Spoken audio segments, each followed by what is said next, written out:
Good morning, everyone. Thanks for showing up here again today.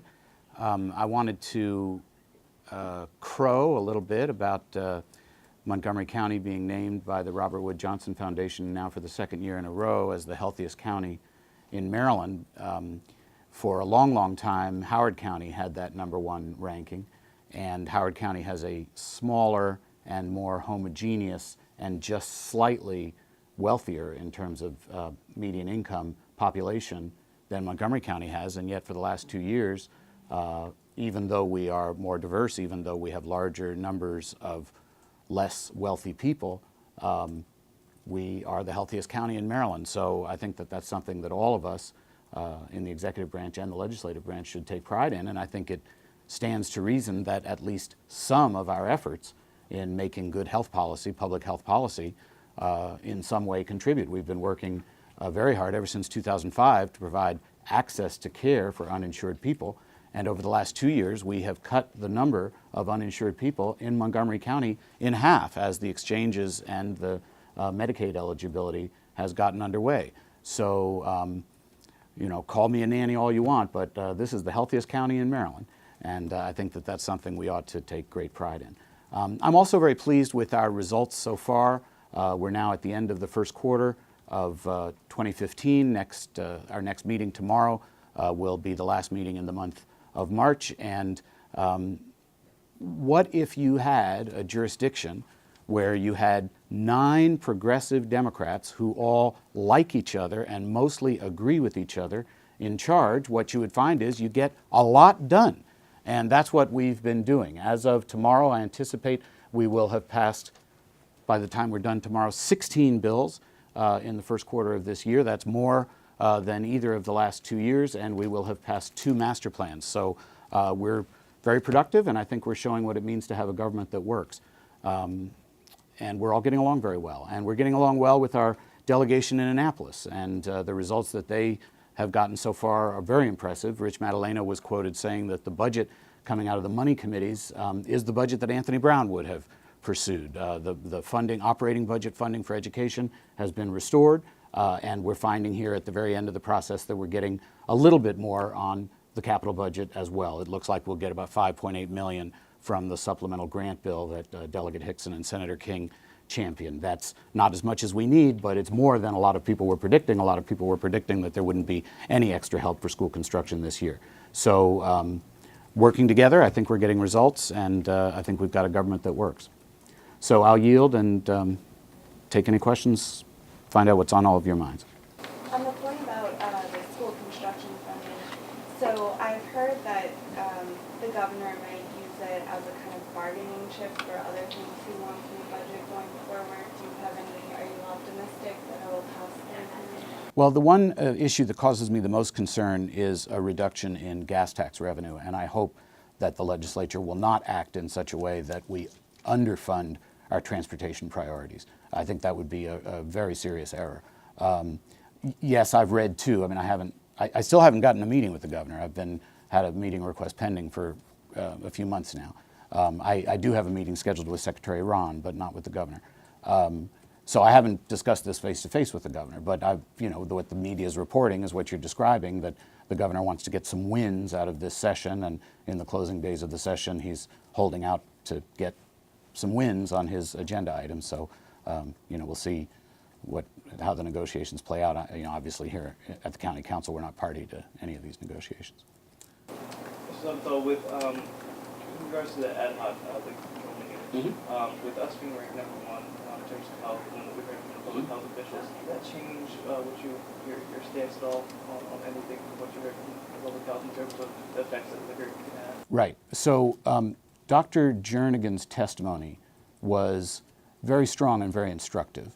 I would not say that my views changed, but I think it underscores that there are reasons why we control access and availability to alcohol, and that although we have consumers seeking greater convenience, inconvenience is one of the tools that is used to limit the social costs and the social problems that do accompany alcohol use and abuse. So I thought Dr. Jernigan's testimony was very compelling. I think we are still moving towards a consensus on option 4. I think there's still a lot of interest in making the special orders available through private distributors. And I don't think Dr. Jernigan's testimony changed our thinking on that. But I think it certainly can be used in discussion with some constituents who want option number 1. We hear from constituents who just have a philosophical objection to government controls on anything.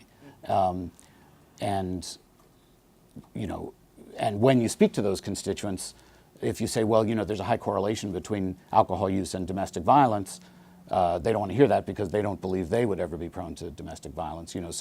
So these kinds of conversations don't always follow to their logical conclusion. Individuals who are seeking greater convenience may not acknowledge that they themselves may be at risk for traffic accidents or other negative consequences of access and convenience for alcohol. So it's a balancing act, like just about everything we have to do. And then just to follow up on the liquor meeting, we've heard that Oracle, this is not working. It's not working. What have we heard from the executive branch in terms of what action they're going to take on that? I mean, have we heard anything? I would like to see less complacency from the executive branch. I think that we are uncovering, I think we're doing our job, and I think we're exercising real oversight. And I think facts are coming to light that the executive branch needs to respond to in a very serious way. And George Griffin, to his credit, has been an active participant in our dialogue, and I think he sees benefit to his department if we give him, for example, greater flexibility on fleet management and procurement and the kinds of things that would make his operation run in a more business-like way. But on the implementation of the Oracle system, I don't like the complacency that I'm hearing from the executive branch. I'd like to see a better responsiveness. How long do you think they'll let it go before they take actions? I mean, it was originally supposed to be implemented in September. They pushed it back to February 1st, and now about a month in, it's still not working. Yeah, you're following this closely. I mean, we heard from people in the business that we had a great system until February 1st, and it's just completely disintegrated since the implementation of this new system. So I have not personally discussed it with DTS or Mr. Firestein or Mr. Leggett, but these facts that are coming to light, and Oracle is the worst, but other issues about lack of availability and inconvenient timing of deliveries, and we should have a government that works and is focused on customer service, and particularly if we're going to continue I don't know if you saw last week, the executive branch really trumpeted Dr. Jernigan's testimony as supporting their point of view that we ought to stay a controlled jurisdiction. Well, if you're going to continue to emphasize that we should stay a controlled jurisdiction, then you've got to be competitive. You've got to be focused on customer service. So that would be my message to the executive.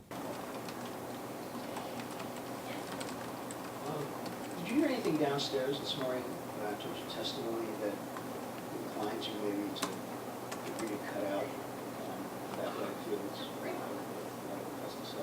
I want to say generally, look, I'm very pragmatic about this legislation, and I'm willing to consider lengthening the period of time necessary for compliance. And I'm very much respectful of the will of the body. So I don't anticipate that, I do anticipate that a pesticide bill will be enacted this year. I don't anticipate that it will be enacted precisely as it was introduced. I think clarifications will be included and some compromises will be made, but I'm not ready today to predict what those will be. And we'll get to the real nitty-gritty work of changing the bill language after we finish the budget when we come back to the discussion in June.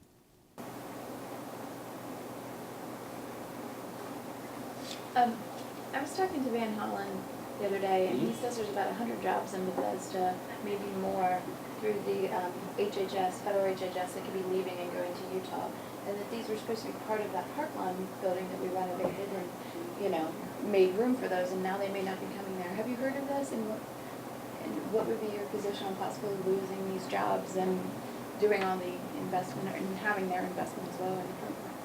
Thank you. I'm learning about this right now from you. Okay. I'll try to find out more. Okay. Any updates on the Silver Spring Transit Center? Work is being done. We anticipate it'll open this year. I don't know that we have a firm date, but they're working very hard now that the weather's improving. You haven't had any further updated guidance from GS? The last update we got, you were there. It was in public. Yeah. Well, what are you hearing right now in Purple Line? They're trying very hard to identify cost savings. I don't think that the project was profligate or filled with waste prior to Governor Hogan taking office, so I'm not certain how much they're going to be able to find. I do expect to be meeting with Secretary Ron in the very near term, and I'll try to get a sense of whether the cost savings that if they're finding any, whether it harms the efficiency and convenience of, riding the transitway.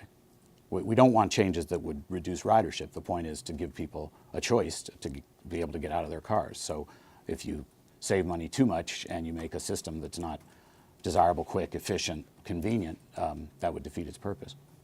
But nobody's in favor of unnecessary spending either, obviously. So, efficiency in general is a good thing, but I think they were taking a pretty efficient approach under the previous administration also. Do you expect the council to pass the resolution on Pepco? Yes. Talk a little bit about how your take on the executive's belief that this was a good deal. Yes. Well, the executive and the council are in disagreement on that. Specifically, what points? I think the council wants to see a much stronger ironclad commitment to the development of renewable energy from Exelon than what we're seeing. Was that the only sticking point for you all in that agreement? I think that's the primary point of disagreement. I mean, Mr. Leggett has come out with the position that he thinks this merger is, favorable for Maryland, and the Attorney General doesn't think so. The Maryland Energy Administration doesn't think so. So this is a big discussion, and the council and the executive are not on the same page on this topic. Is this an example where the executive branch complacency? I think it's an example of the executive branch not listening to the county council. Are you talking about that executive session where you all voiced your opinion? Because I know when we talked about this previously, before this settlement between the executive branch or Montgomery County and Pepco and Exelon, you said the council hadn't yet taken a position. And if you read the resolution, which, Mr. Berliner is very much in the lead on this. He's steeped in this. He's been very, very involved in this, and he, personally wrote the resolution that I think will pass tomorrow, which acknowledges that there are good things in the settlement, but that we really would have liked to see much more movement and commitment on the issue of renewables. So the resolution itself does not come out against the merger. It says that there's so much more we should be getting out of it than what Mr. Leggett settled for. And what are you hoping to achieve with this? I mean, does this do anything, or will they consider it? I mean, you're not a party to the case. The county is, but the council. What does it achieve? Mr. Berliner has the prerogative to introduce resolutions, and he feels very strongly about this. I didn't keep it off the agenda. I think it's a reasonable question. Will it have any influence over the Public Service Commission? I mean, it's an articulate statement of goals that I would hope Public Service Commissioners would take into account as they weigh all of the decisions, whether or not this merger is in the public interest.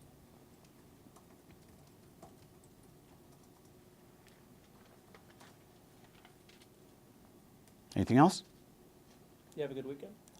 Thank you, I did. I spent quite a bit of time with my family and did some barbecuing yesterday and had a nice time.